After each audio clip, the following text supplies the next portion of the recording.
fakte me Adnan Merovcin përkrahet nga Ujë rrugove, Vipa Chips dhe Medika.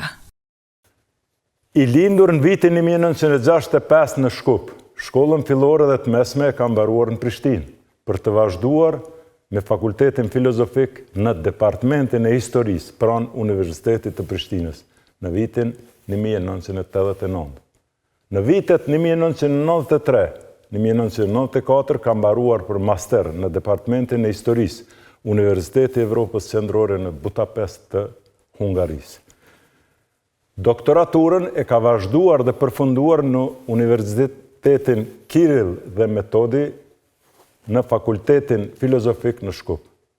Ka qenë përfitues i të njohësurit Fondacion Fulbright në UCIP, Washington.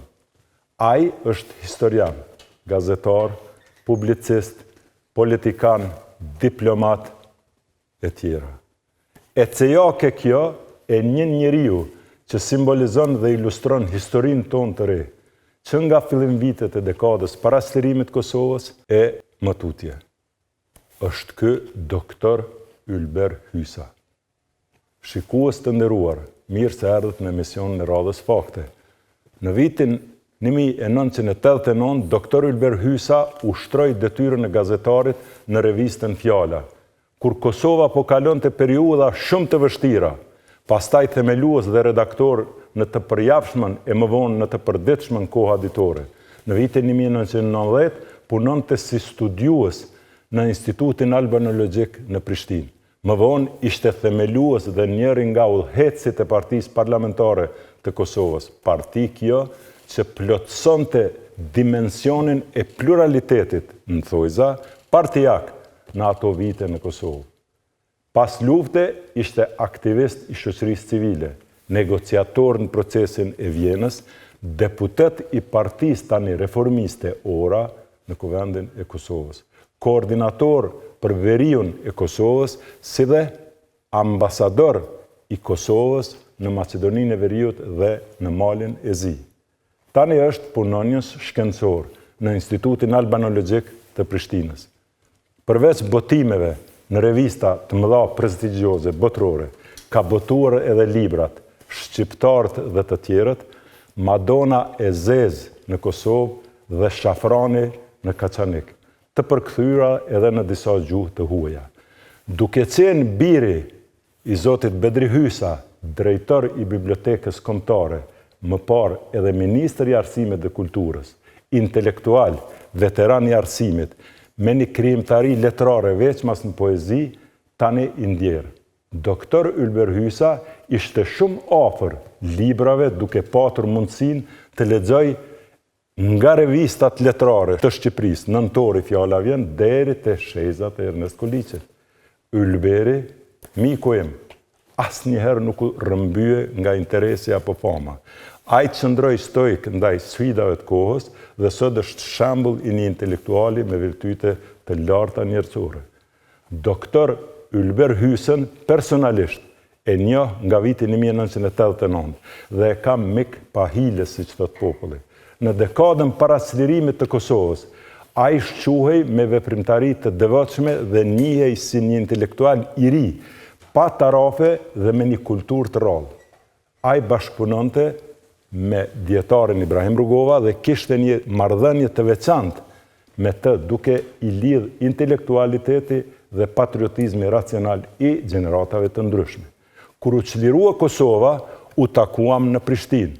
Ishte ndër të rrallët me të cilët biseduam për të ardhmen, ku te ai vrejta një breng të rrezikimit të sistemit të vlerave në mes të njerëzve, ku disa i kishte kapluar sindromi bindjes së humbjes së legitimitetit të njerëzve që kishin punuar nga fillim vitet e 90-ta në krye me dietarin Rugova, ku bëja pjesë edhe unë, si njeri që kishte ndajur me të në kohën e pengmarrjes nga regjimi serb në vitin 1999. Në këtë takim dhe takime tjera të më pastajshme me Ylberin, kam parë vlerën e pa munguar të tij, duke mos kalkuluar me lojalitetin ndaj të vërtetës.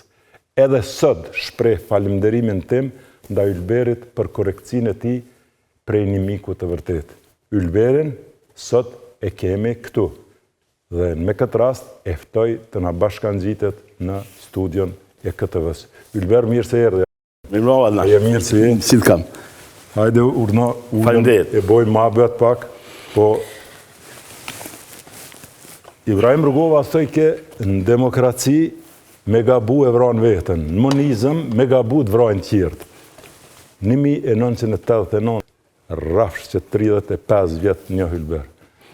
Me të paston dikush ty e mu që mas 3 dekada e gjysë takohemi kështu që ishpo takohemi e pa besushme.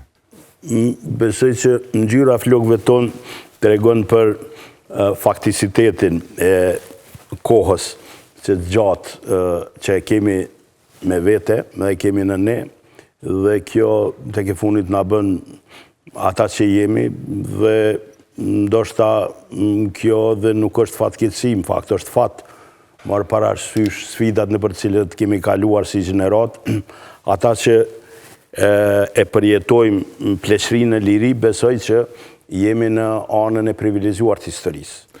Kur thete flokët, me rëndësi është sasia në këtë mosh se cilësia, po të kia dhe sasi dhe cilësi. Po sot burë një 70 vjeqarë nuk o njëjtë si dikush para gjysmë shekulli. Duhet me ndru këtë ligjin për pensionim për besë. Kjo është ana e mirë e leximit plural të historisë dhe teknologjisë, kështu që pelo me tonën. Kush ta ka vua emnin Ylber? Ma ka vënu Bedri Hysa, baba im, bile ma ka spjegu edhe anekdotën se si, a e ka pos emnin me bë, dhe ka qenë pjesë e Gjimnazit Mitrovicës, në atë kohë Gjimnazi Suadiun Mitrovicë dhe në Pej, kanë qenë 2 institucionet më të rëndësishme janë ndërtuar kuadrat që ma vonë do të luajnë rol në Kosovë, dhe ai ankoj që e kishte emrin me bë, njësoj sikur miku i tij Bedri Kurshëmliu, dhe tha që e kishte dhënë besën aty që do t'ja gjeni emën nga fundi ditarit, dhe rastisa une me këtë emën, ndoshta për të ka qenë edhe diçka ma shumë, or parasysh faktin që ai ka qenë poet dhe i ka dashur emrat që janë nga fundi ditarit dhe që kanë ndoshta një kuptim pak ma poetik. Unë kam pas një babgjysh që kam pas një histori me te, duke qenë edhe fëmiu maj vogël i djalit ti, dhe kam qenë shumë afër tina. Dhe ai ma thonte një fjalë që shpeshere më kujtohet tani. Thoj ke emnin edhe tesha. Nuk e ndreqin njeriun, po është e anasjeltas. Njeriu e ndreq teshën edhe e ndreq emnin. Ylber, je historian, edhe di që e din historin edhe spjegon edhe manifeston shumë mënyrë praktike dhe të kuptueshme, se problemi ju historianëve është, do me thonë, qysh njerëzve ja u spjegoni që me e besu e këte. Po nisëm ves prej luftës dytë botnore dhe fatit, sepse me ty duhet mja nisë për antikës me folë për. Edhe deri në vitet e 90-ta, qëtë periudhë po du një vështrim të ndin, do me thonë, prej luftës dytë botnore, prej pozicionimet edhe ndodhe shqiptarëve në një mënyrë mirë në frontin antifashist, po si populat në qatë periudhë, plestona thojshin në qatë periudhë e kem pas. Përjetimi pastaj dhe do supozimeve që do të ndryqoj pati edhe për shqiptar, do premtime se bashkim vllaznimi e këta dion e dim periudhën e aksionit armëve, Rankovici, demonstratat 68-ën, kushtetuta 74, 81 dhe 89. Cila është rruga dhe përshkrimi jëtë, do me thonë, një farë trajektore e fatit shqiptarve në këtë pjesë të rruzullit toksor? Spori, lejo të them që ndoshta kove të funit historia të cilën po e përmend ka kaluar në një lloj skematizimi. Shpeshherë është parë përmes ngjyrave bardhë dhe zi, dhe unë besoj që ka shumë përhimta mes tyre 2 ngjyrave. E para që besoj që duhet përmendur në këtë aspekt është fakti që Shqipëria londineze e kufive ekzistus me 28.000 km2, e ndërtuar në konferencën e Londrës, nuk ka marrë parasysh propozimin austro-hungares. Propozimi austro-hungares ka dashur në Shqipëri më të madhe, po jo të madhe sa ne e kemi kuptuar dhe e kemi pasur nevojë. Propozimi ka qenë që të një pjesë e rrofshit të Dugazinit me disa nga qytetet i Bashkojë Shqipërisë. Nga ky prizm historik, nëse shiqoni sot, po të ndodhte kjo, do me thënë, unë dyshoj që shqiptarët do të ishin kaq të konsoliduar në aspektin shoqëror, territorial, edhe nëse do një kombëtar. Dua të them me këtë që historia nuk është bardhëzi dhe duhet një lexim pak më të thellë. Në kuptimin që në një fatkeqësi, ajo që ndodhi në 45-ën me tendencën e konferencës së Bujanit, e cila duhet prishuj, po ishte aty si një fakt historik dhe për të kompenzuar u mbajt ajo mbledhja në Prizren, praktikisht aty u etabluan kufit administrativ të Kosovës, e cila i kishte në aspektin kushtetues juridik e politik të kohës, e kishte një status shumë të ulët, madje më të ulët se vetë Vojvodina. Por ishte me rëndësi fakti që unë njoh një lloj entiteti, pa marrë parasysh të drejtat e saj, dhe një entitet juridiko-politik që kishte ca vija të ndërprera. Këto vija të ndërprera në fakt ndoqën një precedent historik, dhe kjo ishte lufta, paqja në fakt pas luftës serbo-turke, ajo që njihet në popull si krizë muhaxhere, dhe po ta shihni sot realisht kufit e Kosovës saktësisht e njekin këtë hartë. Është një hartë të cilën të interesuarit mund ta shohin në arkivin digital të Universitetit të Oxfordit. Është kjo një hartë të cilën e kanë punuar ekspertët austro-hungarez për nevojat e shtabit të armatës otomane të kohës, dhe saktësisht i bie në këto kufi. Prandaj është dhe njëri nga kufit më të vjetër nëse doni, sepse kufit zakonisht njekin një precedent historik. Pra, për të vazhduar, e mira e keqës është kjo, që kishte një lloj entiteti i cili nëse doni rrjedhin në një kohë që mund të ndahet në dy etapa, dhe ajo e para të cilët gjithë e njohim si të rëndë dhe të keqe është minjerë mas 45-ës, do me thonë pushteti ushtarak pas kryengritjes në Drenicë, dhe përgjithsisht një periudhë që njihet koha Rankovicit, e cila ishte problematike, e vështirë, tepër e keqe për shqiptarët, cilët në atë kohë e njoftën edhe migrimin për Turqi, dhe ajo që ndodhi pas 66-ës me rënjën e Rankovicit, pas takimit të njohur të Brioneve, ku u hapën dyert për një lloj transformimi që evoloi më vonë në Kosovë me atë që njihej me kushtetutën e vitit 74, që dha një autonomi substanciale dhe që praktikisht solli një lloj rindërtimi, një lloj rilindje të shqiptarëve të Kosovës, të cilët arritën që përveç kushtetuesës të ndërtonin institucionet të tyre, institucione më vonë kulturore, arsimore, që praktikisht ndërtuan një gjenerat të re. Dhe këtu, do me thënë, kam fjalën për universitetin, për Akademinë e Shkencave, për institutet të ndryshme, albanologjik të historisë, bibliotekën, dhe gjitha ato që praktikisht mundsuan një lloj transformimi shoqëror dhe ngritjen e një gjenerate të re. Dhe nëse doni, është pikrisht kjo gjenerat që më vonë u reflektua në atë që u quajt alternativa Kosovës. Këtë periudhë, në vitin 74, manifestuar me këtë kushtetut, a guxojmë historikisht spaku ta quajmë në një farë mënyrë me krejt atë që shfrytëzoi popullata shqiptare me se ta udhëhec Shqipat, dhe krejt thithjen nga ato të mira që erdhen nga kjo kushtetut si një rilindje, dytë e shqiptarët, i marë parasysh krejt lëvizjet jashtë, komunikimet me Shqipëri, afirmimet, edhe statusi ishte, një farë republikeve s'pa emën, a guxojmë t'i dhojmë epitet si periudhë, le të themi prej rilindjes kombëtare deri në vitet 90-ta.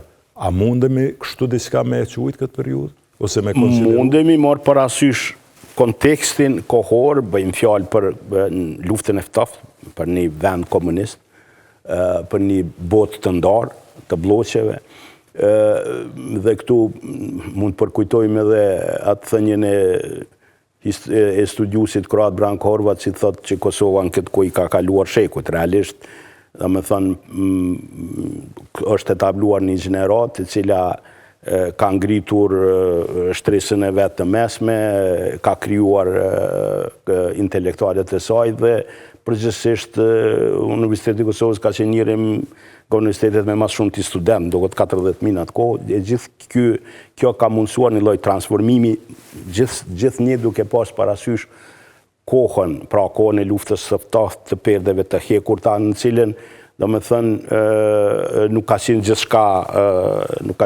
e shkëlqyer, edhe në atë kohë ka pas një lloj cenzure, edhe në atë kohë ka pas të burgosën politik, por brenda një realiteti të një shteti komunist.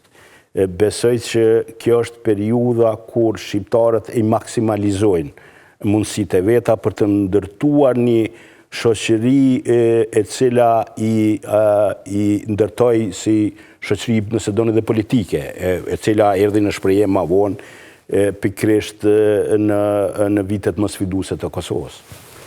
Në këtë periudhë, kur po flasim, deri në vitin 90, në skenë dhe prapaskenë, të frymzuar edhe me dimensionin ideologjik, ishin disa grupe, le themi, ilegale. A mundëm periudhën prej luftës dytë botërore, deri në vitin 90, ose 90, kur është liruar, ta konsiderojmë si opozit një figurë dhe një personalitet si që është Adem Demaci? Po, por keni parasysh, para Adem Demacit ekziston një përpjekje rezistuese e natyrës jo komuniste. Do me thonë, NDSH-ja ka pas këtu bazë, do me thonë një pjesë e kësaj diaspore është larguar, qoftë në vendet e Evropës, në Belgjikë, jashtë, një pjesë e tyre kanë qenë atë përpjekje në njoftën të CIA-s me zbarku në Shqipëri.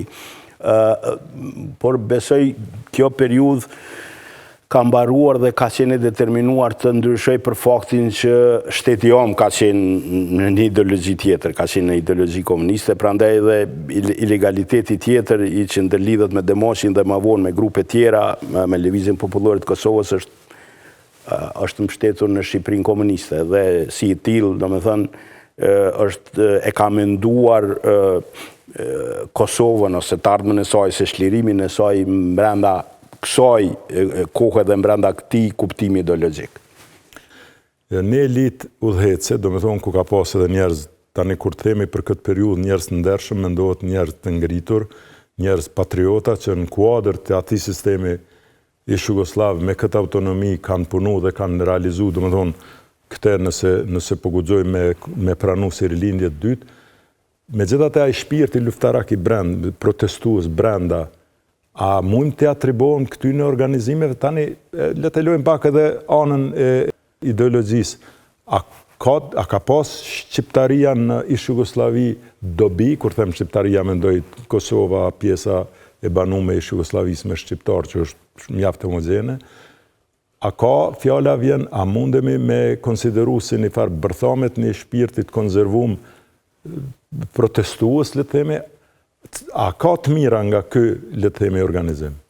Shiqo, do me thënë, fryma kryengritëse e Kosovës është i ka rënjët edhe para kësaj kohë, do me thënë, prej kryengritjeve të vitit, prej lidhjes Prizrenit, të tutje, deri nga fundi Perandrisë Osmane, me ato kryengritje, do me thënë, nuk i ka munguar, themi, historia rebeluse e popullit të Kosovës, do me thënë, dhe është njëra prej trashëgimive të saja politike, po t'i lexoni, do me thënë, dhe ditarët e tjerëve që kanë synuar të kontrollojnë shqiptarët, gjithmonë i referohen këtij shpirti rebel. Qoftë nëse lexoni burime osmane, apo nëse lexoni ato jugoslave. Dhe ka qenë pjesë e kulturës, nëse doni, popullit shqiptar, sidomos asaj pjese të veriut një kulturë patriarkale rebeluse, e cila është mishruar edhe në këngë popullore edhe ka qenë gjithmonë pjesë e një etosi. Por kur flasim për këtë periudhë, ndoshta duhet të kemi parasysh që e mira e këtij shpirti rebelus është parë edhe në disa situata kur kjo shoqëri ka filluar pjekët politikisht. Këtu, nëse doni, që nga demonstratat, cilat kanë përpjekur të kristalizojnë një zë për të ndërtuar një qasje për të ardhmen e këtij populli, ka qenë aty, por nëse doni dhe në aspektin tjetër të ndërtimit kuadrove, mos të harrojmë Prishtina ka qenë një lloj qendre shqiptarëve në Jugosllavi. Në Universitetin e Prishtinës, në institucionet e Kosovës, janë ndërtuar elitat shqiptare të Jugosllavisë. Dhe nëse doni këtu llogarisim, domethënë shqiptarët malsort nga Malizi, e Ulqini, deri tek shqiptarët nga Lugina Preshevës, apo sidomos edhe nga Macedonia, që edhe sot i shihni në si barsë të institucioneve kryesore të vendit, që nga kryeministri, kryetari i akademisë të tjerë. Pra, fakti që Prishtina ka luajtur atë rol ka qenë strumbullar. Dhe njëri nga ta, për shembull, ka qenë Indiri Arben Xhaferi, nëse doni. Njëri nga ta është sot deri vonë lider edhe në pushtet Ali Ahmeti.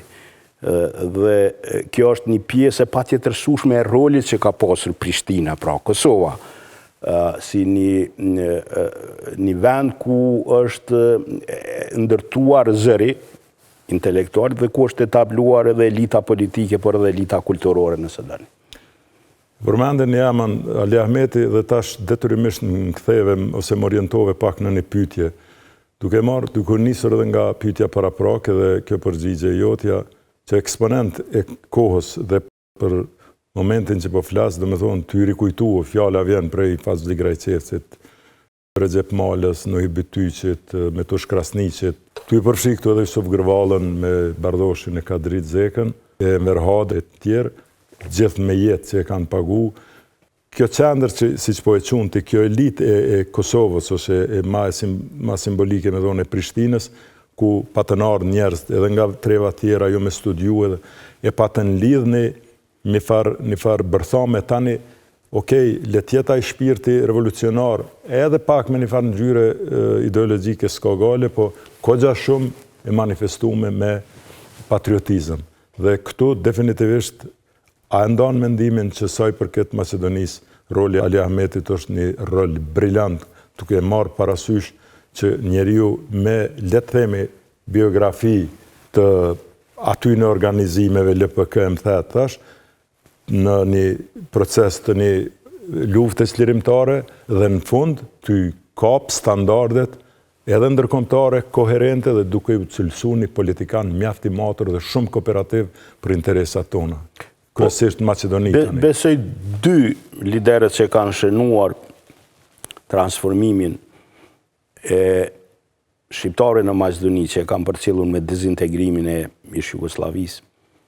Njëri është Arben Xhaferi, që ka qenë shumë ndërlidhur me elitat kulturore në Kosovë, dhe që ka pasur një qasje të veçantë ndaj koncipimit çka është interesi shqiptarëve dhe në rajon, definitivisht duke por ka perëndimi, njësoj si Ibrahim Rugova dhe tjerët. Dhe Ali Ahmeti, i cili ka ardhur nga një kaluar tjetër, por që, si thatë edhe ju, ka arritur që përmes borësit të një personi nga ilegaliteti, borësi një personi të luftës, nëse do një 2001, në fakt të jetë aty si pjesë e një transformimi serios të aspiratave shqiptare. Definitivisht dhe ai i kthyer ka perëndimi dhe mund t'ju them që ajo që ka ndodhur përmes Ali Ahmetit ose shpirtit të marrëveshjes së Ohrit ka qenë një lloj transformimi i jashtëzakonshëm për të drejtat e shqiptarëve në Maqedoni, por njëkohësisht i transformimit të vetë Maqedonisë, sepse e ka dëshmuar që të drejtat e shqiptarëve në fakt nuk e kundërshtojnë të mirën e shtetit Maqedonës. Përkundrazi, përmes shqiptarëve ky shtet është radhitur definitivisht ka perëndimi. Shqiptarët në një mënyrë kanë qenë aty si lloj garantuesi për këtë transformim, për një aspirat të qartë euroatlantike dhe pikrisht përmes një roli pjesëmarrës të shqiptarëve në jetën politike të Maqedonisë, është mundësuar ky transformim. Realisht me marrëveshjen e Ohrit, Maqedonia është radhitur më shumë se vende tjera ka ky orientim perëndimor dhe ka arritur të jetë në NATO dhe praktikisht është në rrugë, ka qenë në rrugë të mirë, të jetë pjesë e US, por viteve të fundit pikrisht për shkak mohimit të një rolit të tillë, apo ndarjes nëse doni të këtij rolit të shqiptarëve nuk ka ndodhur për shkakun i vefaj edhe liderëve të sotshëm politik në Kosovë, të cilat duke u përzier në jetën politike të Maqedonisë, kanë ndërprer një cikël të tillë pozitiv të transformimit serioz të shqiptarëve në Maqedoni dhe e kanë, kisha thënë, e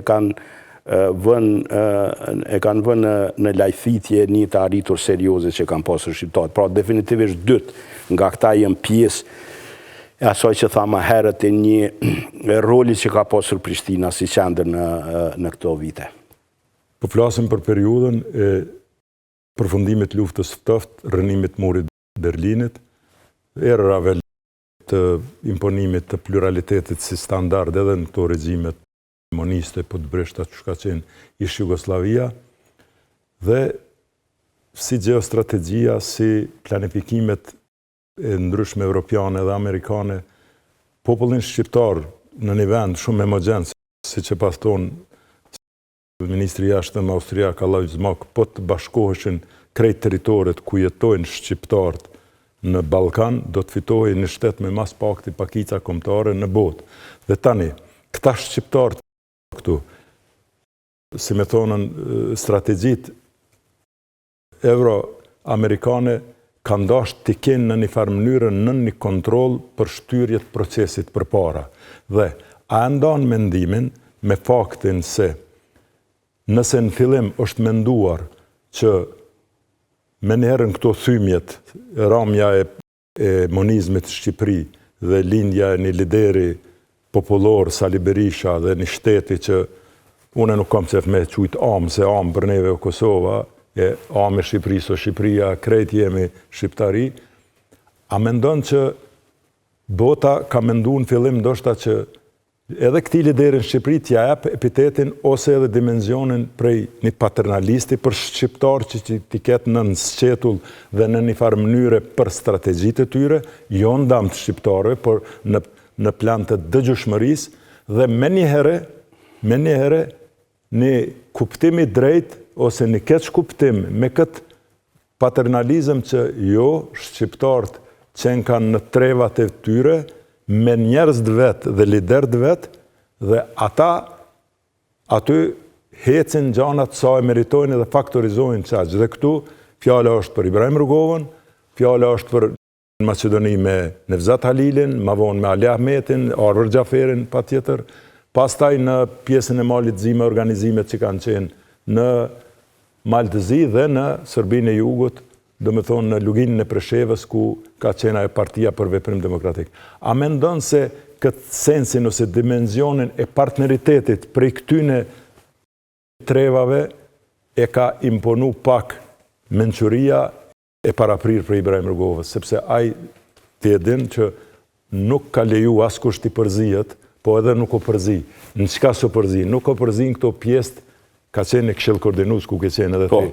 Se unë e zgjata pak me këtë... Dy lloj këshillit, ka qenë koordinus i partive dhe i partive shqiptare. Dhe a ndan këtë mendim që kjo është treguar si zgjuarësi që shqiptarëve lejau zhvillimin e ngjarjeve dhe hecin e gjanave qatë sa e meritojnë me liderët që i kanë e jo me naj diktat. Dhe këtu me kohë edhe faktorin ndërkombëtar më duket e pat kuptuar këtë fenomen. Unë mendoj që dinamika e lëvizjeve politike shqiptare ose nacionalizmi shqiptar e ka pas një rrjedhshmëri tjetër nga nacionalizmat tjerë në rajon, s'është që po e zbuloj unë këtë punë, besoj që dhe tjerë të kanë thënë para meje dhe unë e ashtu e mendoj, që ka qenë pluricentrik në kuptimin që po ta dalloni se nacionalizmat ndërtohen edhe në kundërshtim me njëri tjetrin, po të na krahasoni neve me serbët, domethënë gjithmonë lëvizjet nacionaliste serbe janë orientuar nga Beogradi. Beogradi ka qenë, ndoshta edhe pse është ndërtuar herët si një principat, ma vonë shtet, ka zgjeneruar gjitha lëvizjet politike serbe. Nëse doni prej vrasjes Franz Ferdinandit deri te luftrat e fundit të shkatrimit të Jugosllavisë janë dirigjuar nga Beograd. Domethënë Momentin kur Beogradi nuk I ka mbrojt sërt e Krajinës, ata kanë përfunduar. Dhe për dallim për I kësaj, t'i kthejmë edhe më herët, dhe më thënë, shqiptarët kanë jetuar të ndarë dhe janë mësuar që fatin e vetë ta ndërtojnë duke mos pritur një qendër të rezistencës. Dhe në ky pluralitet, do më thënë, e ka një dinamik interesante. Dhe nga njerë ka qenë dhe përfitus. Në atull krys të madhë, me përfundimin e luftës së ftoftë, ka qenë shumë e rëndësishme që shqiptarët I takojnë një orientimi politik. Dhe në 10-ta shënën një qasje konsensuale që ne I takojmë perëndimi. Dhe besoj që kjo është paradigma gjitha zhvillimeve tjera. Që prej lindjes kombëtare nuk ka pasur një qartësi të elitave politike shqiptare, si ky moment. Ky moment I madh I rënimit murit Berlinit nuk lën dilema dhe alternativa. Tjertë keni mundur t'i dëgjoni, I takojnë këndej, takojnë andej. Besoj që shqiptarët me gjitha lëvizjet e tyre politike, tani e kanë pas qartë që I takojnë perëndimi. Dhe kjo është diçka që ka qenë determinuese. Prej zhvillimeve në Shqipëri, rënimit të komunizmit, deri tek ardhja e delegacioneve amerikane të kongresmenëve, të cilët realisht na pan ne brenda një narracionit shumë funksional. Në më thënë, derisa Miloševići shihej si diktatori I fundit I një kohë të perënduar komuniste dhe I plotësonte të gjitha atributet për ne lider të tillë, ne ishim një lëvizje alternative, pluraliste, që aspiron të demokraci, e cila kishte guximin qytetare, e cila rebelohej, dhe si e tillë ishte fantastike brenda një narracioni Amerikan për ndryshimin e madh të 90-tave pas rrëzimit të Berlinit. Dhe kjo ishte shumë determinuese. Dhe kjo në një mënyrë asimiloi të gjitha lëvizjet e mëhershme ose orientimet ideologjike. Domthonë tani ky veprim konsensual ishte shumë I rëndësishëm. Dhe në momente përpjekja për ta demokratizuar Shqipërinë, për ta hequr monizmin, për ta hequr komunizmin, ishte një parametër, një element thelbësor për të pasur një unitet të tillë. Njëjtën kohë, përmes Kosovës, përmes zhvillimeve në Kosovë, përmes intervenimit të NATO-s, në një mënyrë përfitoi edhe Shqipëria, sepse Shqipëria u pa brenda këtij konstalacioni të një aleatit natyrshëm I cili takon perëndimit, edhe për shkak gjeografisë, edhe sot, domethënë, historia e Shqipërisë është edhe gjeografi, është afërsia me detin Jon Adriatik, është lidhja me afër mes dy botrave, aty ka kaluar Via Ignatia. Dhe domethënë, për faktin që pati një intervenim të NATO-s, kjo ishte një përfitim I jashtëzakonshëm më vonë për Shqipërinë, e cila u pa si një vend I cili edhe gjeografikisht tani dhe politikisht duhet I takoj perëndimit. Dhe këto dinamika duhet parë si tillë, domethënë ishin komplementare. Dhe shqiptarët u mësuan që t'i koordinojnë veprimet e tyre politike për çështje të mëdha.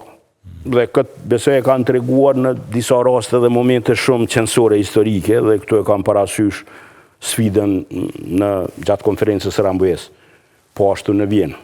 Dhe më vonë, domethënë, ju keni bashkim të pozitës me opozitën në një veprim tonifikum politik për një interes madhor, dhe kjo ka ndodhur, dhe kjo është në fakt pjesë e historisë së re politike, përveç ndoshta të një faktori politik që sot është ose ka qenë në pushtet, domethënë I cili për herë të parë ka shkuar në negociata duke mos përfaqësuar një tërësi politike ose të spektrit politik. Dua ta them që kjo ka qenë pjesë e një mishërimi të një kaluare politike, të një pjekurie, të një fermentimi I gjitha këtyre lëvizjeve që ka prodhuar diçka që mund të quhet lirisht është trashëgimi e historisë së re politike në Kosovë. Nëse më lejon shumë telegrafikisht ty fillue prej takimit me Igel Bergerin, mandej Dekonsini ku ke qenë edhe ti, pastaj Cimermani një herë, dy herë në vitin 90, domethënë Dykoriku, deklarata kushtetuese, pastaj 7 shtatori kushtetuta e Kaçanikut, vizita e delegacionit Kongresit Amerikan Bob Dole, një vizitë e hershme një delegacionit madh në Shqipëri, si data shumë historike. Pastaj e kemi referendumin në fund vitit 91, zgjedhjet parlamentare dhe prezidenciale në vitin 92, vitin 93 një plak në 10 pikë Rrugovës i paraqitur në Carter Center në Atlanta, 94 takimi Rrugovës me Clintonin, i pari në margjinat e ngjarjes Prayer Breakfast, 95 marrëveshja e Daytonit, ku Kosova nuk përfshihet, po megjithatë muri jashtëm Outer Wall of Sanctions, mbesin një reagim i shqiptarëve deri te lufta, epopeja Prekazit, Reçaku, Rambojeja, çlirimi i Kosovës deri në pavarësi të saj. Këtë periudhë kohore, krejt këtë farë ecejake ke qenë, je njës, je historian, je publicist, ke shkru, ke fol, ke marrë pjesë, edhe të asoj sofrës parë që thuhet. Tani, hajde këtë ecejake nëse mund është kështu në stilin që ti e ki në përgjësi, edhe për gjenerata të reja, edhe qëndresën e popullit, po edhe ky manifestim i një gatishmërie plebiscitare, do me thonë, ty më se harru edhe një lëvizje që quhet lëvizja pajtimit gjaqëve, që na pak si rol për përmendim kryman të në qetë. Po gjitha këto, nëse ndërlidhe me këtë fundit, me me thonë, aktivitete si pajtimi gjaqëve, protestat shumë imaginative civile në kohën kur janë vendos masat e dhunshme. Më thonë, njerëz harrojnë që ka pas ndalesë që ma shumë se 3 njerëz nuk ka mundur të ecin rrugë. Më thonë, atë kohë të bësh protesta me 200.000 njerëz, me simbolika varimi dhunës, me qelsa, derisa njësi speciale rrinë rrugë të bën solidarizimin komplet një populli dhe i cili tallë rezistencën, dhe me thonë, kanë qenë gjitha mosat jashtëzakonshme deri te krijimi i pluralizmit, po në parasysh s'ke pas institucione, përpjekja për me aspiru pluralizmin, dhe me thonë, ka qenë një imazh jashtëzakonshëm, cilin e shpjegova më herët me një lloj narracioni i cili përballë kishte simbolikën e një kohe të perenduar pas luftës së dhe një të ardhme të aspiruar. Dhe kjo ka qenë një energji e jashtëzakonshme, e cila mund ta them që ka ngritur një imazh të jashtëzakonshëm, një vëmendje të jashtëzakonshme tek bota perëndimore, tek aspekti politik, po themi edhe medial, nëse doni dhe kulturor, deri te protesta minatorëve, ai mesazh i një populli super disiplinuar, po pa frikë, përballë një makinerie represive. Nëse keni parasysh ndryshimet kushtetuese, dhe më thënë, në ditën kur me dhunë është marrë autonomia e Kosovës, ju keni pas 1/4 e efektivit ushtarak të armatës 5 të Evropës. Dhe më thënë, atë ditë kanë qenë dikun e kombinuar 40 diçka mi plus ndoshta 50.000 forca në Kosovë. Kanë vdekur sa diun për 30 njerëz. Përkundër kësaj, domethënë nuk ka munguar kjo rezistencë e cila ka treguar që nuk ka kthim prapa. Dhe unë besoj që këtu ka pas 3 çuditje. E para, besoj që ne kemi çudit Beogradin. Beogradi asaj kohe, Miloševići ka menduar që me represion shumë ma lehtë do të mashtroj, që populli ose do të pajtohet, ose do të nështrohet, ose do të migroj, dhe me thënë nuk e ka llogaritur që para vetes do të ketë një forcë kaq të organizuar, një konsensualitet jashtëzakonshëm, i cili thash ka zhdukur çfarëdo lloj dallimesh ideologjike, politike të tjera. E dyta, ne kemi çuditur vetën kuptimin që një rezistencë e tillë në mungesë teknologjie, sot le të organizoni me Facebook një protestë. Në ashtu është edhe fata, unë tham nga njëre kam Barcelit, thëmë shqyqyr që s'ka pas Facebook 99 nuk dieshëm shliru. Po me gjithatë ka qenë jashtëzakonshëm se si do me thënë ka pas gjeturi për të bërë një kohezion të tillë në mungesë të teknologjisë, do me thënë që ketë një konsensualitet ku më nuk ka dallime, nuk ka pas lojalista për Jugoslav, ju mund t'i numëroni, ose pro-serb, mund t'i numëroni gjithta. Dhe treta, ka qenë ky lloj imazh jashtëzakonshëm i cili kaq shpejt është ngritur para perëndimit. Dhe kjo është një kohë e sfidave kur është vendosur për metodologjinë e rezistencës. Mos harroni në këtë kohë ka filluar lufta në Kroaci, ka pas tendenca që dhe ne të përfshihemi.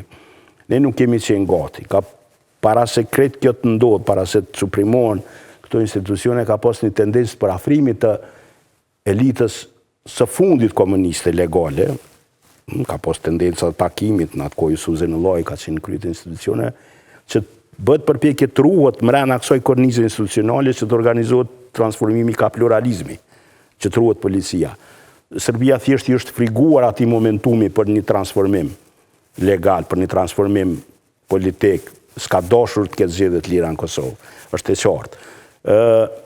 Dhe kjo lloj rezistence, thash, e ka çuditur edhe Beogradin, ka çuditur dhe tjerë. Por përgjithsisht, ndoshta këtë periudhë mund ta ndajmë, si sta dhe jo në dy kohë. Ajo para Daytonit dhe pas Daytonit. Shikues nderuar, Ylber Hysa është duke folë dhe duke artikuluar në studion e KTV-s me një komoditet mirë, ujë në Rrugovës e ka aty, Sërb, policë dhe ushtarë s'ka në Prishtinë dhe po fletë shlirë si notë babës këtu.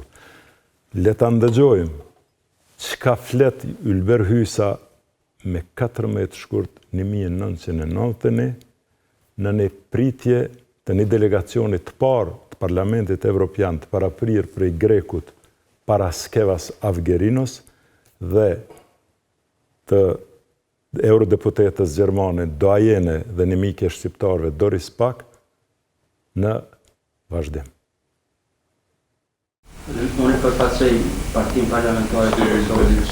Unë përkas një parti e cila në këtë muaj është refuzuar regjistrimi në nivel federal. Se kjo është partia e dytë pas Partisë Demokratike e cilës fitalohet regjistrimi në nivel federal.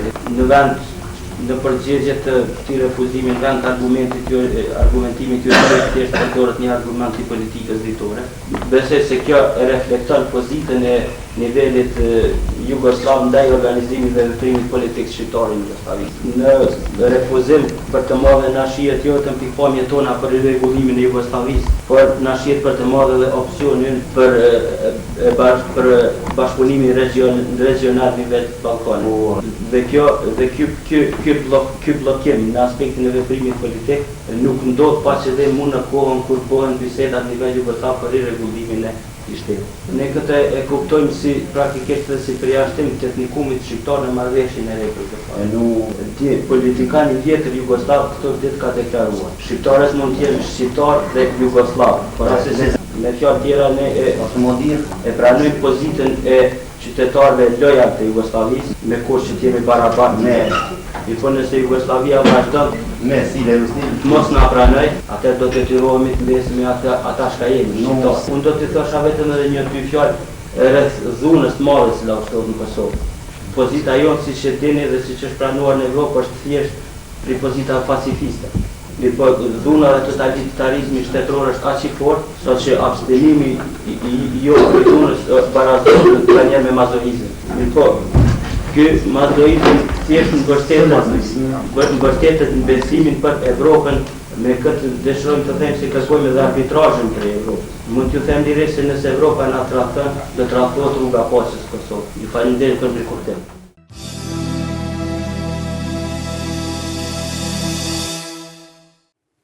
Ylbera, po të kujtohen këto fjalë? S'mund mi mohu. Fakt është, edhe emisioni na thirrët fakte. Ka shumë, në fakt ka pas situata të tilla shumë sfiduese, ku ajo që thash ky zë i disiplinuar pa alternativ për rrugën e zgjedhur, ka në shprehje. Ka pas përpjekje ndoshta që dikush ta mendoj që ne të futemi në front një të kokur luftën e ka filluar Kroacia dhe të tjerët, ne si që dini nuk jemi qenë gati në atë kohë, më thënë, Kosovës janë marrë gjitha institucionet e sigurisë, ka munguar armatimi, dhe besoj që kjo ka qenë rruga e duhur për kohën e duhur, e cila ka vazhduar deri në Dayton. Në Dayton, kosovarët janë këndellur në mënyrë cinike për faktin që nuk janë përfshirë direkt në Turezën e Madhe, nuk kanë qenë në sofrën e parë. Dhe aty ka filluar për herë të parë të mendohet për një rrugë alternative, për një rrugë që ka menduar që e ka konzumuar këtë pjesën e madhe të rezistencës pacore që e ka vendosur Kosovën në agjendë politike, që e ka ndërtuar një konsenzus. Dhe kjo pjesa dytë praktikisht e ka parë nevojën që fatkeqësisht duhet më shumë se sa një disiplin, një organizim i madh politike, civil, një solidaritet, duhet edhe sfide sakrificë më e madhe, edhe për faktin që e kemi parë çka ka ndodhur në pjesë tjera të ish Jugosllavisë. Por e mira e gjithë kësaj ka qenë edhe në një aspekt tjetër, atë ndërkombëtar, me luftrat në ish Jugosllavi, sidomos në Kroaci dhe sidomos në Bosnjë, kur bota, sidomos bota perëndimore, i ka parë efektet e mos angazhimit të saj direkt në nivelin ushtarak, kur i ka parë efektet e makinës e Miloševićit që ka prodhuar në gjenocid, konslogore për herë parë pas luftës dytë botërore, dhunime dhe dhunë, e shkatrime të jashtëzakonshme, dhe ka prodhuar më në fund një intervenim ushtarak që e kemi parë nga fundi luftës në Bosnjë dhe Kroaci. Ka ardhur në kohën e krizës sonë të madhe, të 99-ës me pregatitur, me ma shumë mençuri dhe leksione të mësuara nga fatkeqësitë e dezintegrimit të ish Jugosllavisë. Dhe kjo ka qenë njësoj për ne një arritur shumë e rëndësishme që ta përmbyll kretë kjo dekadë prej 90-ës deri në 99-ën me shumë sfida, me shumë rreziqe, me shumë pasoja. Në fakt ka qenë një investim i madh, i cili ka bërë që 99-at tjetë e kuptuar më pozitivisht nga aleatët tonë. Dhe prandaj besoj që ja ka vlet, do me thënë, ky 10 vjetësh, kjo dekade në 10-ave që ka përfunduar edhe me numër simbolik në 999, ka bërë që shqiptarët në shekullin 21 të hynë komplet ndryshe në histori, që të arrin atë që kanë aspiruar një shekull. Dhe kjo është pikrisht një fermentimi politik shoqëror, kulturor që është arritur në këto vitet e rezistencës madhe 90-99.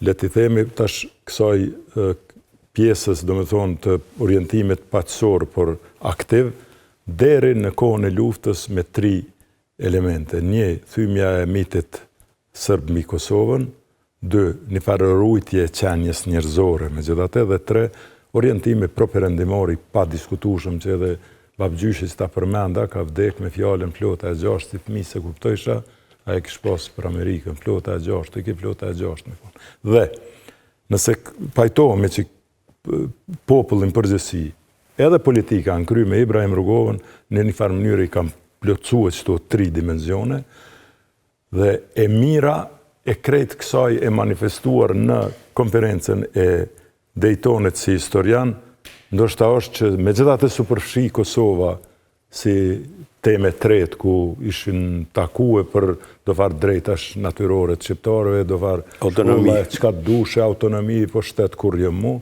se gjdo status i ofruar atër ka qenë në një farë mënyre edhe imponuar edhe moj pa lëveshëm, dhe lufta. Dhe në luft 2 margaritar të mëdhaj, një është që në luft nuk u lejue, që i themune shumë herë komponenta, ose një farë në gjyrimi fetar që ka pas tendenca prej dashaksive, jo prej ushtarëve TUÇK-s dhe jo prej njerëzve eksponentëve kryesor, por ka pas nga jashtë edhe nga shërbimet e hujat që ta fusin këtë element fetar që nuk kanë ngjyet që thojnë të ne, dhe e dyta që Shqipëria ka arrit ta bëj maksimumin si popull dhe si shtet, por pa u involvue në luftë që kjo të cilësohet si luftë mes ish Jugosllavisë dhe Shqipërisë, ku ish nalë për 2 orë në Këshillë të Sigurimit dhe hajde po ulëm, po flasim për të drejtat njeriut edhe një farë statusi, si që thamë. A ndonë këtë mendim dhe që ta përfundojmë deri në çlirimin e Kosovës? Dhe kur të me ndonë këtë mendim e du edhe naj koment tonë. Po, absolutisht, do më thënë, prandaj përmena fermentimi dhe emancipimin si diçka që në fund dhe rezultoj me konsenzus, që nuk ka lënë mundësi të alternativash. Do më thënë, praktikisht orientimi i tërësisë shqiptare politike, do më thënë, nuk ka lënë shumë ekuivoke. Dhe, do më thënë, kur të flasim për këtë propagandën fetare, ka filluar para 99-ës, në fakt ka filluar në fillim të 90-ave dhe nuk është orientuar vetëm karshi nesh, po dhe karshi Bosnjës, ka qenë investimi ma propagandistik për të ashtuqujtë transverzalin e Gjelbërt, e cila duhet vinte nga Macedonia, të kalente nga Kosova, Sanxhaku, të vazhdon të tutje për Bosne.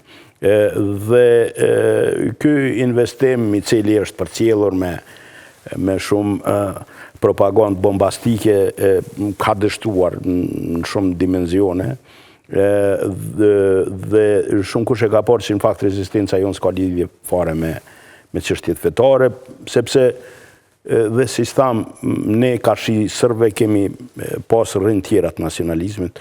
Në fakt, nëse kujtojeni, demonstrimi i këtij nacionalizmi të ri sërb filloi si kleronacionalist, me shëtitjen e eshtrave të shenjtorëve sërb, që praktikisht tregonin aspiratin e ndërtimit një gjeografie të re, një gjeografie e cila do të duhet ndërtuar mbi spastrimin e tjerëve. Dhe për sërbët kjo ishte identifikuese, për ta rënimi komunizmit u manifestua me kleronacionalizëm. Dhe ne ka qenë kundërta, paralelja ndoshta kanë qenë rilinda si tonë, dhe ne edhe me qirinj, edhe me dy gishta, edhe me simbolika e treguam qartë orientimin tonë, dhe besoj që kjo ka qenë ai emancipimi serios, prandaj thash në 3 dimensione e kemi çuditur tjerë dhe vetën, dhe ky emancipim, domethënë, ka qenë njëra prej të arriturave më të mëdha të kësaj kohe. Nëse kujtoni, domethënë, kur Serbia ka menduar që do të na ndal neve gojën, veshet duke ndërhyrë në atë kohë televizionin e Prishtinës, domethënë ne jemi orientuar ka të ashtu quajtur SAQe, ka satelit, domethënë. Kemi ndërtuar lirinë tonë, sepse tek e fundit për ta aspiruar lirinë e jashtme njerë du ta kesh atë të mbrëmshëm. Dhe prandaj po e quaj këtë fillimin e 90-ave si një transformim serioz edhe i brendshëm, edhe karshi propagandës, edhe karshi për njohjes se asaj kush je dhe çka don. Prandaj pajtohna që ky transformim ka qenë jashtëzakonshëm, nëse doni, dhe organizimi jetës paralele në prezencën e një aparati represiv, që për dikën duket shumë e kaluar, për dikën që ka lindur themi në 99-ën. Por kjo ka qenë një realitet shumë i vrasht. Një realitet i vrasht në cilin shoqëria kosovare është gjindur në mënyrën më perfekte dhe ka ndërtuar një histori të krenarisë, do të shafan. Ylber, tani do t'i bëj disa pyetje për do personalitete. Unë e quj si pasuri kombëtare, është Saharovi i shqiptarëve, që sbashku me Ibrahim Rugovën është populli i vetëm shqiptar që i ka 2 Saharov me çmime, Adem Demaçi.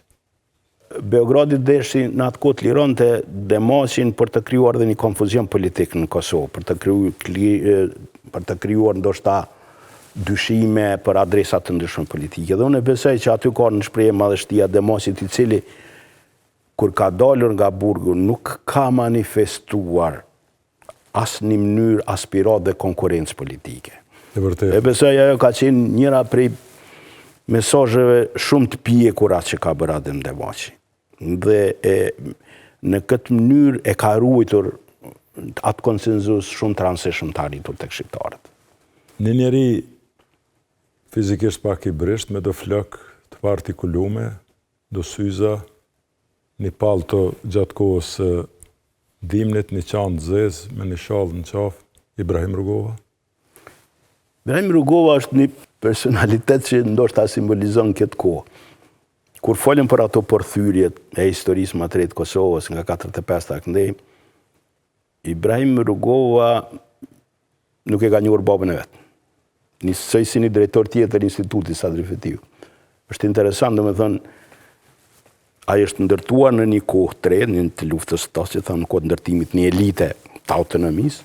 Babën e ka pas viktim të atij regjimi, por vetë është ndërtuar mbi principe që kanë kundërshtuar realizmin socialist, që e ka mësuar shkollimi tek Roland Barthes në Paris, dhe si i tillë ai nuk ka pas në asnjë mënyrë dilem për atë që ka donë, dhe në këtë mënyrë ka simbolizuar këtë transformim të jashtëzakonshëm të shoqërie për ta parë veten ka perëndimi pa alternativë. Dhe këtu është roli i jashtëzakonshëm i Ibrahim Rrugovës, i cili në kohën e përthyrjeve të mëdha, kur ka pas dilema se si duhet bërë rezistencën, thash me kohën kur dikush ka menduar në një pjesë të Jugosllavisë luftoj, ai ka qenë guximi, domethënë dhe maskota, nëse doni, e kësaj lëvizje, e cila ka vendosur një kohë dhe një mënyrë të aspirimit lirisë. Hynia shqiptarisë, familja emblematike në epopen e Prekazit në krye me Adem Jasharin? Unë kam takuar vetëm një herë Adem Jasharin pas sulmit të parë, se para sulmit të fundit fatale ka pasur edhe një sulm tjetër, domethënë kur është sulmuar familja e tij. Ai është përkujtuesi i rezistencës mitike shqiptare, i një niveli tjetër kuptimin e pik të përjetimit të rezistencës. Në kuptimin që të mesazhit që ne për lirinë japim gjitha. Pra, nuk bëjmë pazar me lirinë dhe nuk themi prapa. Ky është ai mesazhi i fundit, nëse doni, në ndërtimin e ndoshta me këto 3 etapa që ja ka bërë me dije të tjerëve dhe vetës, nëse doni, që nuk ka kthim në rrugën për liri. Të e marë parasysh protagonizmin tënë përgjithësi, funksionet që i ke pas,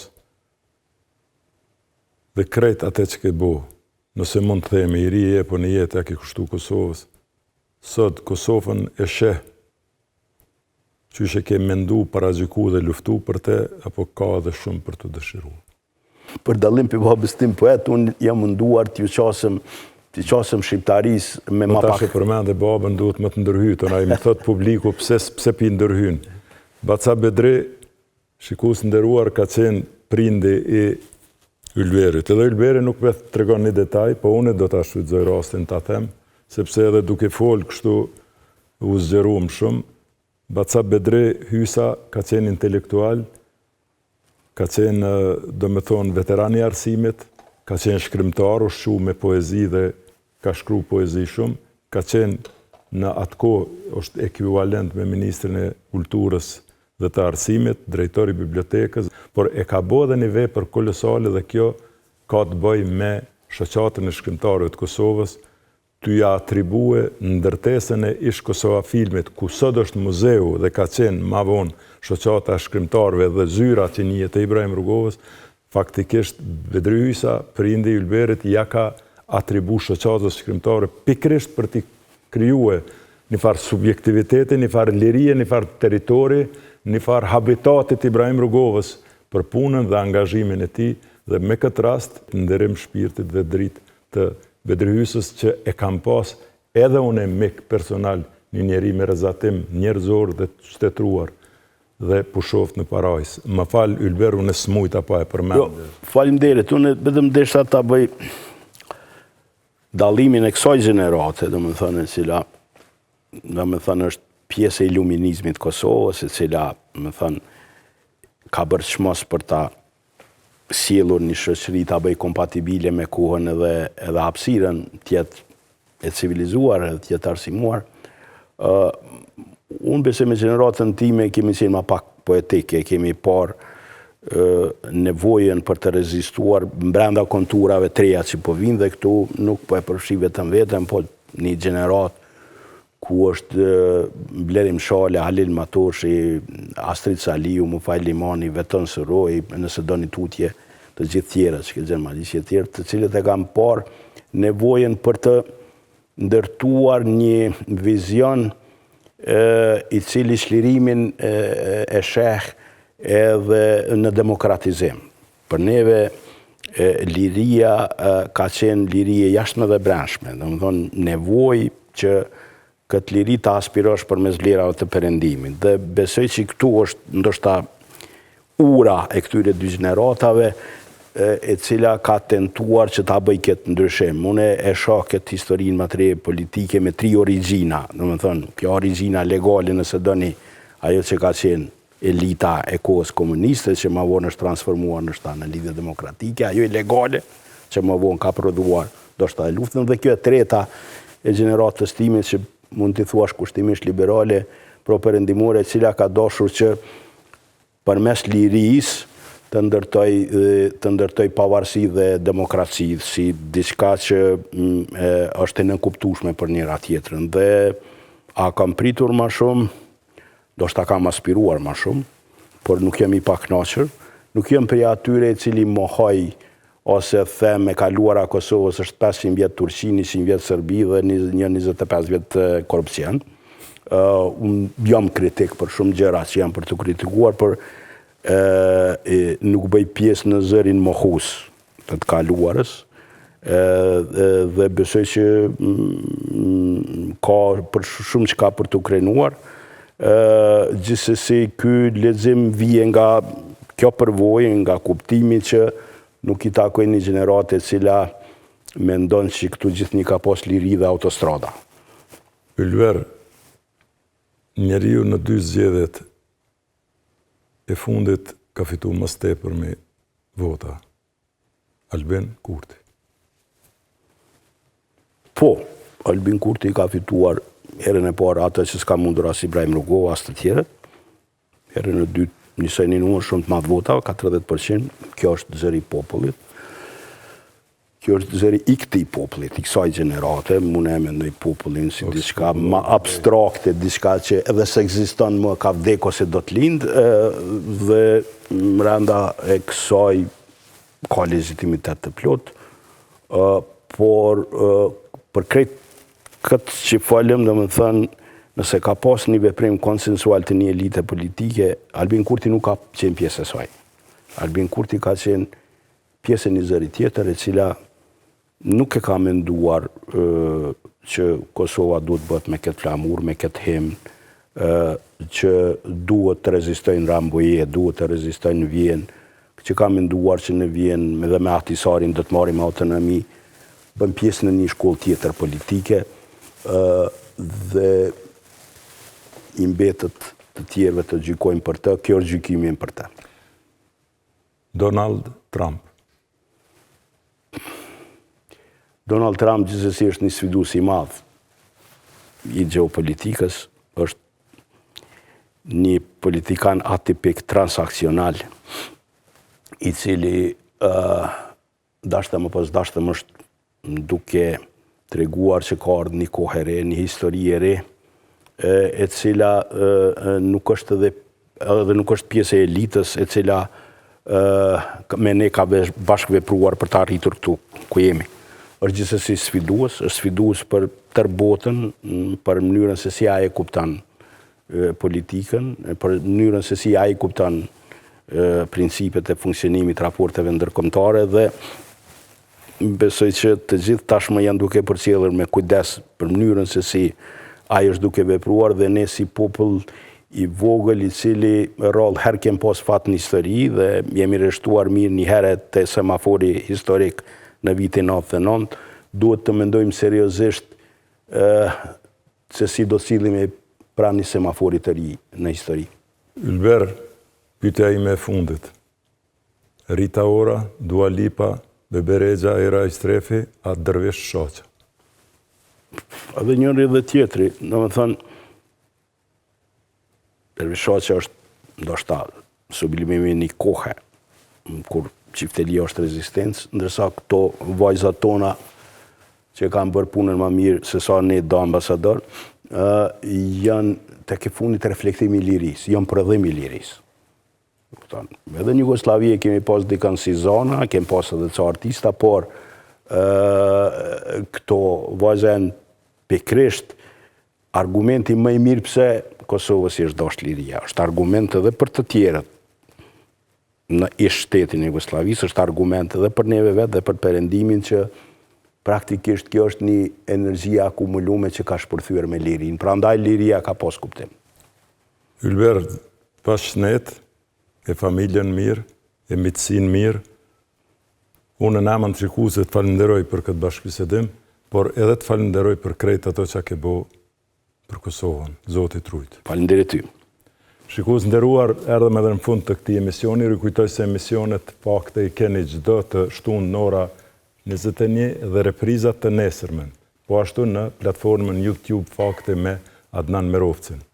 Këto i përsëris çdo herë dhe ju lus që kanalin YouTube Fakte me Adnan Merovcin ta bëni subscribe ose aboniren, si që thojnë gjermanisht. Nëse këto harroni, s'ka problem, por ato që s'duhet të harroni është që ta veni shëndetin në rand të parë. Për me ponë shëndetin në rand të parë, duhet të pini ujë rrugove. E pifshi për shnet, ku afër i keni edhe Vipa Chipsin dhe një falenderim Fibullës si agencion që na përkrah dhe kompanisë Medika në krye me pronarin Ardianin, i miki imi që asnjëherë nuk na la pa përkrahje. Miru pafshim.